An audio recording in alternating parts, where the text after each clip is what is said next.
Hello বন্ধুরা, সবাইকে আমাদের চ্যানেলে স্বাগত জানাই। তো এই ভিডিওতে আমি রিভিউ করবো দ্য ডিপ্লোম্যাট মুভিটি। তো চলো না সময় নষ্ট না করে ভিডিওটি শুরু করা যাক।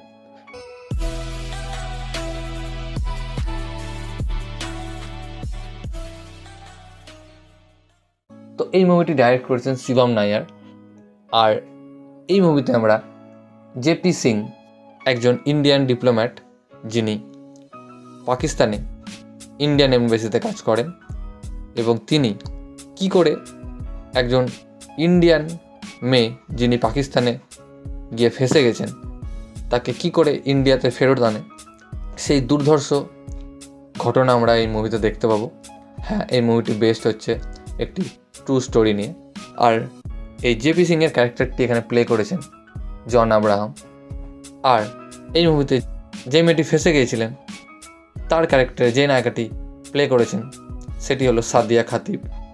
এনাকে আমরা এর আগে রক্ষাবন্ধন মুভিতেও দেখতে পেয়েছি। এছাড়াও এই মুভিতে আমরা কুমুদ মিশ্রা, সারি ভাসমি, রেবতী এদেরকে দেখতে পাবো।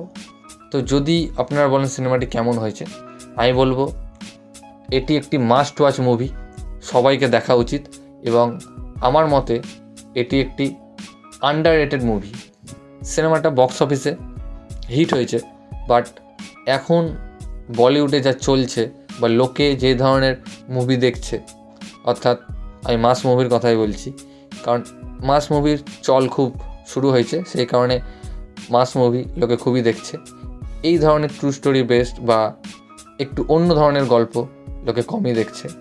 বাট এই ধরনের গল্প ঠিক আজ থেকে 5-6 বছর আগে খুবই চলতো, এবং এই ধরনের গল্পগুলো নিয়েই অক্ষয় কুমার প্রচুর সিনেমা করেছে এবং বক্স অফিসে হিট দিয়েছে।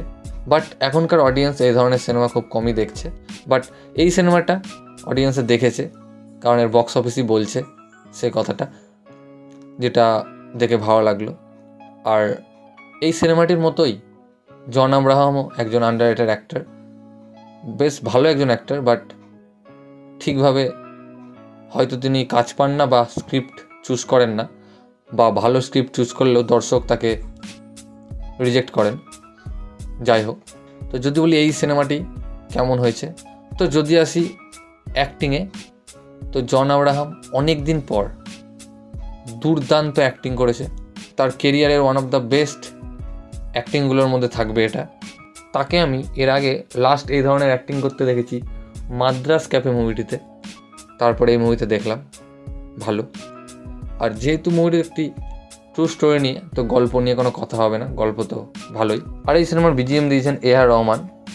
বিজিএমটা খুবই ভালো না, তবে ঠিকঠাক, গানগুলোও ঠিকঠাক। আর এই মুভিটি নেটফ্লিক্সে অ্যাভেলেবল রয়েছে, আপনারা গিয়ে দেখতে পারেন। তো এই ভিডিওটা রয়ে গাইস, ভিডিওটি ভালো লাগলে অবশ্যই ভিডিওকে লাইক, কমেন্ট, শেয়ার এবং চ্যানেলটিকে সাবস্ক্রাইব করুন, এবং আমাকে ইনস্টাগ্রামে ফলো করতে পারেন, লিঙ্ক আমি ডিসক্রিপশানে দিয়ে দেবো। ভিডিওটি দেখার জন্য থ্যাংক ইউ, ধন্যবাদ।